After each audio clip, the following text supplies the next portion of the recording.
శంకర్ గారు, సార్ 119 నియోజకవర్గాల్లో ఒక్కరికి కూడా ముదిరాజుకి అంటే తెలంగాణలో ప్రధాన కులమైనటువంటి సంఖ్యాపరంగా ప్రధాన కులమైనటువంటి ముదిరాజు కులానికి ముదిరాజు సామాజిక వర్గానికి ఒక్క సీటు కూడా 119లో ఇవ్వకపోవటానికి ప్రధాన కారణం ఏం అనిపిస్తోంది మీకు?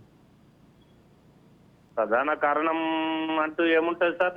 ప్రధాన కారణం అని ఏం లేదు. వాళ్ళకు అధికారం అనేది తెలంగాణ కోసం పోరాటం చేసి తెలంగాణ తెచ్చుకున్న తర్వాత యా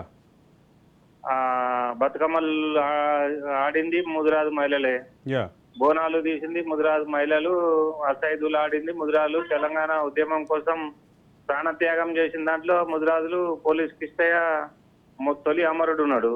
యా అయితే మనం తెలంగాణ వస్తే ఈ బడుగుల జీవితాలు బాగుపడతాయో, బీసీల జీవితాలు బాగుపడతాయో అనుకున్న రాష్ట్రంలో యా ఎంతైతే నమ్మకం పెట్టుకొని అయితే తెలంగాణ కోసం రాత్రి పగలు అంతా మా కమ్యూనిటీ అంతా ఉద్యమంలో పాల్గొని యా పోరాటం చేస్తే ఏమున్నది సార్? వాళ్ళ ఒక కుటుంబానికే పరిమితం అయిపోయి అదే సందర్భంలో సంపాదించుకొని అదే సందర్భంలో మీ సామాజిక వర్గానికే చెందినటువంటి మంత్రి ఈటెల రాజేందర్ని అత్యంత అవమానకరంగా బయటికి పంపించారు అనేది జాజుల శ్రీనివాస్ గారు వ్యాఖ్య. దాని మీద మీరేమంటారు? వాస్తవం కదా సార్ అది. ఆయన ఆర్థికంగా ఆయన తోటి డబ్బులు ఖర్చు పెట్టించారు, యా ఆయనను అన్ని విధాలా వాడుకున్నారు. ఆయనను యా తీరా ఆయనకు ఒక మంచి పేరు వచ్చి, ఒక బీసీ బిడ్డను ఒక ముదిరాజు బిడ్డకు యా ఒక మంచి పేరు వచ్చి కనీసం ఇల్లు కట్టుకుంటే ఓరవలేదు సార్ వీళ్ళు. యా ఒక ఒక ముదిరాజు బిడ్డ, ఒక బీసీ బిడ్డ ఒక సొంత ఇల్లు కట్టుకుంటే ఓరవలేక యా రేపు పొద్దున ఈయనకి ఇంత మంచి పేరు వచ్చింది. కరోనా టైంలో ఆర్థిక అది వైద్య ఆరోగ్య శాఖ మంత్రిగా ఉండి యా ఆయన అన్ని హాస్పిటల్ అందరూ బయటకు వెళ్ళిన రోజులలో కూడా ఆయన ప్రతి హాస్పిటల్ సందర్శన చేశారు. యా తెలంగాణ రాష్ట్రం మొత్తం ఆయనకు మంచి పేరు వస్తే వీళ్ళు ఓర్వలేక యా రేపు పొద్దున ఆయన కొడుకును ముఖ్యమంత్రి చేయాలని, యా ఎక్కడ తన కొడుకు ముఖ్యమంత్రి సీటుకు అడ్డొస్తాడు అని చెప్పేసి కుట్రతోటి తప్పించిరే తప్ప ఎక్కడ ఈటల రాజేందర్ గారు ఏమైనా కుంభకోణం చేసిండా?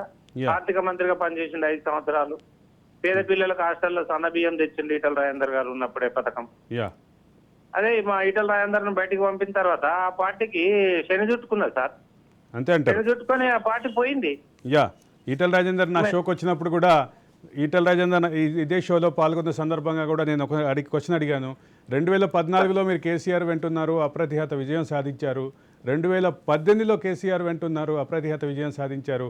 ఆ తర్వాత మీరు బయటకు వచ్చినప్పటి నుంచే ఆయనకి ప్రధానంగా అంటే వైఫల్యాలు పరాజయాలు కనిపిస్తున్నాయి. దీనికి కారణం ఏంటంటే ఆయన ఒక నవ్వు నవ్వి ఇది నేను కాదు తెలంగాణ ప్రజలను దూరం చేసుకున్నాడు ఆయన, నన్ను కాదు, నన్ను మాత్రమే కాదు తెలంగాణ ప్రజలను దూరం చేసుకున్న ఫలితమే తప్ప నన్ను మాత్రమే కాదంటూ నవ్వేశారు.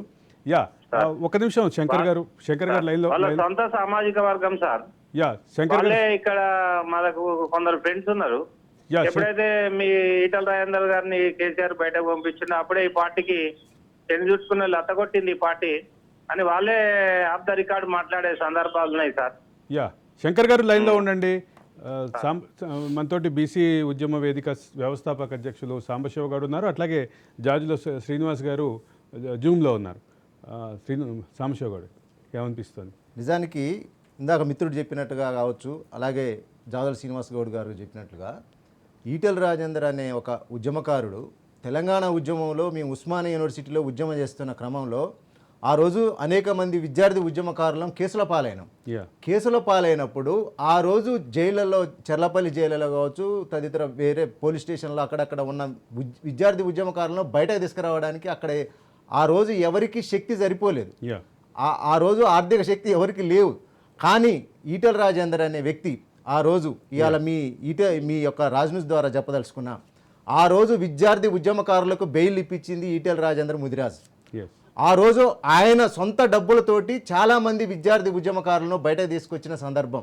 అంతేకాదు మా విద్యార్థి ఉద్యమకారులు చెర్లపల్లి జైళ్ళల్లో ఉన్నప్పుడు ఇంటి దగ్గర నుంచి తెలంగాణ పిండి వంటలు చేసి మరి తీసుకెళ్ళి వాళ్ళకి అక్కడ అందించిన సందర్భం. అంటే ఆయనకు ఉద్యమం పట్ల ఉన్న చిత్తశుద్ధి ఏందనేది మనం ఇక్కడ ప్రస్తావించుకోవాలి. నిజానికి ఇందాక మా సోదరులు చెప్పినట్టుగా ఇవాళ తెలంగాణ ఉద్యమానికి సిద్ధాంతకర్త ప్రొఫెసర్ జయశంకర్ గారు. ఎస్ అదేవిధంగా తొలి ప్రాణాలు విడిచింది కానిస్టేబుల్ కృష్ణయ్య గారు, ముదిరాజు గారు, అలాగే శ్రీకాంతాచారి గారు బీసీ. అదేవిధంగా ఎన్సీసీ గేటు వద్ద నా ప్రాణాలు పోయినా బాధలేదు కానీ తెలంగాణ సాధించి తీరాలని చెప్పి అయాల యాదయ్య ఎంతంటే చాలా చిన్న వయసులో ఆ రోజు తెలంగాణ నా జీవితం అని చెప్పి అయాల బగబగబండే మంటల్లో నుంచి ఆ రోజు అయాల పోలీసుల పైన ఉరికి అయాల తెలంగాణని మనం ఖచ్చితంగా సాధించుకోవాలి, నా ప్రాణాలు పోయినా బాధ లేదని చెప్పి ఒంటికి నిప్పంటించుకొని బగబగమండే మంటల్లో కూడా అయాల కాలి బూడిదైంది కూడా యాదయ్య. కానీ ఇవాళ తెలంగాణ సాధించుకున్నాక బీసీల పట్ల ఈ యొక్క గత 10 సంవత్సరాలలో కేసీఆర్ చూపించిన వైఖరేందో మాకు తెలియదా? కేసీఆర్ మమ్మల్ని ఎట్లా అవమానించిండో మాకు తెలియదా? ఖచ్చితంగా ఇంతకుముందు మా సీనన్న కావచ్చు, ఇంతకు ముందు మిత్రుడు చెప్పినట్లు కావచ్చు, ఖచ్చితంగా కేసీఆర్కు తగిన శాస్తి జరిగింది.